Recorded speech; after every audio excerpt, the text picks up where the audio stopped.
embarked on an adventurous trip to Tromsø, determined to witness the northern lights. It wasn't guaranteed she'd see them. Visibility was at the mercy of the weather. If conditions weren't right, the lights wouldn't appear. But she was willing to take the risk for such a potential spectacle.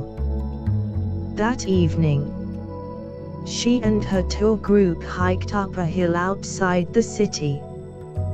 They set up camp, wrapped in every piece of clothing they had. They waited beneath the cold sky, sharing a flask of tea. She hoped for the light show to begin. After 30 minutes, it happened. A river of light began flowing through the night sky. Streams of multicolors danced like fairies. They left trails of stardust in the air. It was mesmerizing. She couldn't take her eyes off it.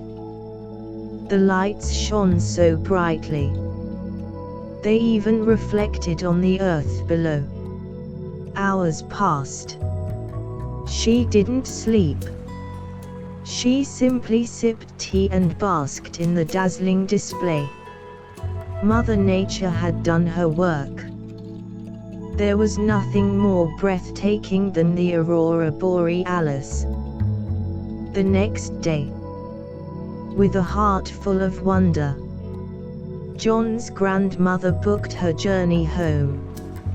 She had found what she was looking for. A simple yet extraordinary experience.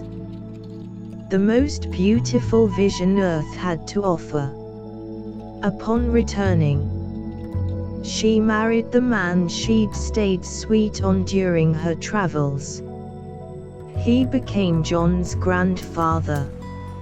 After that night under the northern lights, she never felt the need for anything more. She'd seen the best thing life had to offer. And she realized the most perfect moments were those created by the universe, spontaneously. She felt a deep connection with nature that would stay with her forever.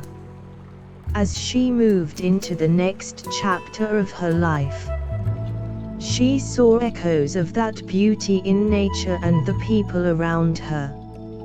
Every day from then on, when she spoke of the Aurora Borealis, her eyes would light up. She would disappear into a daydream as if she were seeing it again for the first time.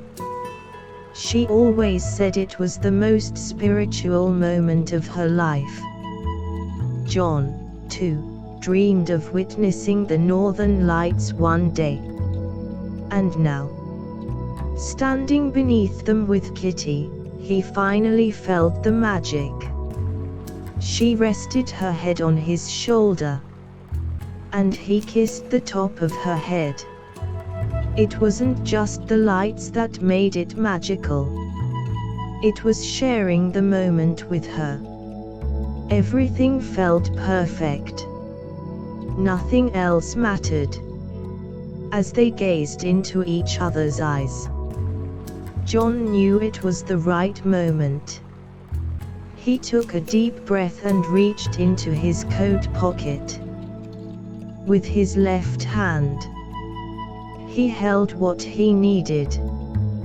He gently removed her hands from his waist.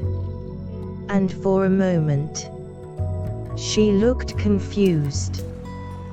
Then, as he knelt on one knee and pulled out a ring, her confusion turned to ecstatic surprise. John had searched the world for the perfect moment to ask the perfect woman to be in his life forever. He didn't need to think twice. Beneath the northern lights was the perfect place to begin the rest of their life together. Just like his grandmother before him, He had found the most beautiful vision in the world. And she was standing right before him.